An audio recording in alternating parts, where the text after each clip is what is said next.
I went through most of my life not understanding why I thought the way I did. I didn't have the language for it. I didn't have the tools. I just had blind spots. Here's what I wish someone would have taught me sooner. Number one, how to identify a framework. Number two, how you adopt frameworks. And number three, how you can create your own. They can be your belief in God. It can be how you treat people, how you see yourself, how you see the world, what your belief systems are.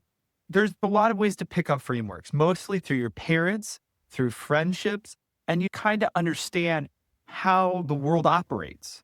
And you develop a belief system around these frameworks. If you're like me and kind of went through the beginning of early stages of my life with kind of a tough life, just adopt the frameworks you're in.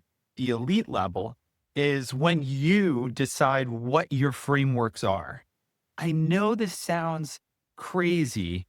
I went through 5 years of my life where I didn't cry. And it wasn't that I didn't feel sad. It was that I would just kind of switch over to the anger and I would blame. When I was a kid, I didn't understand what healthy relationships were. I didn't see people that like interacted and showed love and care for one another. I didn't have a framework of how to conduct my emotional intelligence in a way that made sense. I want to share with you right now is number one, how to identify a framework. Number two, how you adopt frameworks. And number three, how you can create your own. Let's start off by identifying frameworks. At the most basic level, a framework of communication is language. I can't really write well, and I don't have the ability to form sentences in my head. Like, I can't think up. And like, if people are like, imagine a room with like a table and chairs in it, I can tell you what a chair's supposed to look like. I can tell you what a table's supposed to look like. The idea of me imagining a table and a chairs in a room is not something that I can actually do. Now, one of the things that happened to me, I figured out who was successful, right? I picked up a book. I want to become successful. I want to be financially independent. My childhood home got foreclosed on. I was like, I'm never going to have a home foreclosed on. I made it very clear to myself that I wanted to learn frameworks from people. I didn't know that that's what I was doing at the time, but I knew that I wanted to learn the tools and the skills so that I could be successful. I internalized self doubt as an identity framework in which I carried around with me. And I had the crazy belief that if I wanted to be successful, the only way I was going to do it was by learning from other people. Whatever framework you adopt, if the framework of having a lovely family is actually what you want in life and being close to your family or having kids or having close friendships, whatever framework that you want to adopt in life, pick it up if it works for you. And a lot of people pick up the framework by choosing what they want. Then there's the next level, which is step 3. You start self-discovery.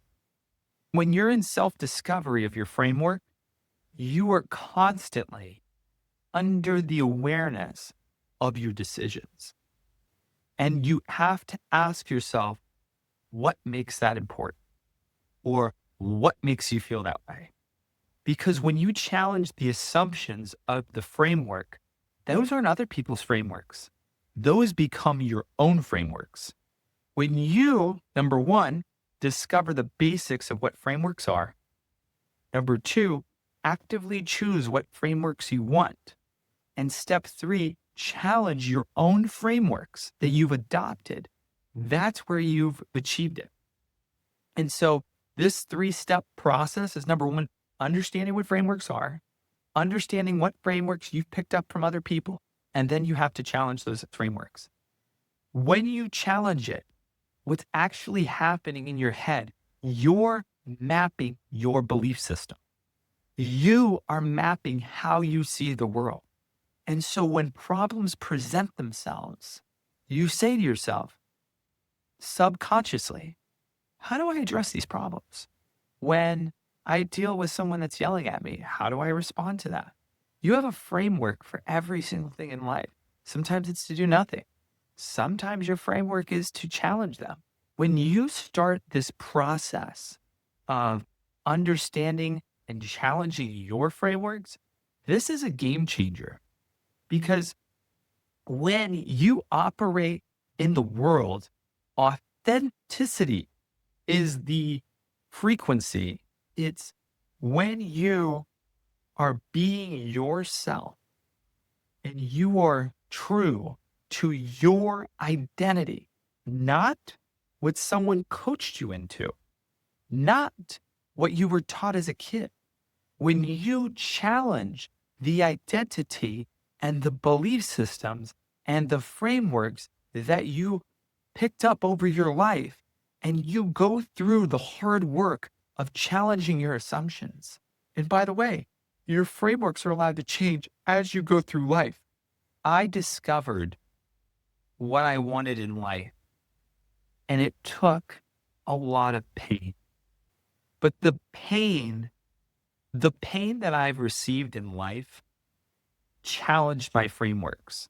It challenged me on what I want in a relationship. It challenged me in what I want to succeed in business. It challenged me on how to become a better human. When you're going through difficult times, that's when you get challenged the most because you start questioning.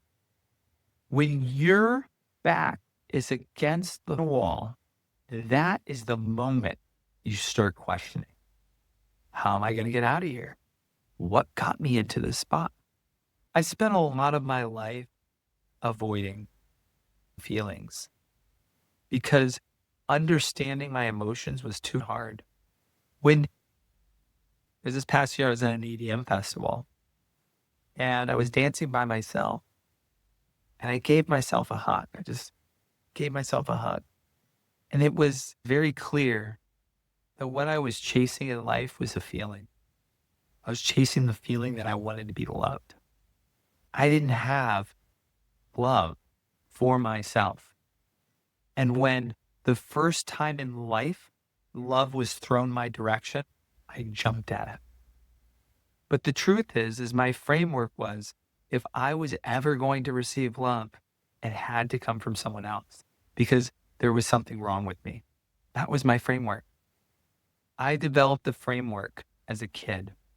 And one of the frameworks was no matter what I did in life, if I wanted to receive a love, if I wanted what was actually going to happen, is I had to achieve.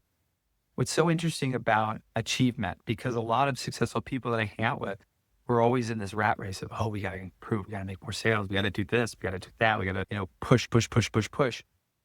What I learned about myself is I had that framework. There's achievement, and you constantly have to achieve. What I've developed over the last few months was achievement has nothing to do with anything outside the world. And it's not that I don't want to succeed. I definitely want to succeed. But what I actually want to be in life is I want to be the best version of myself. I want to be happy.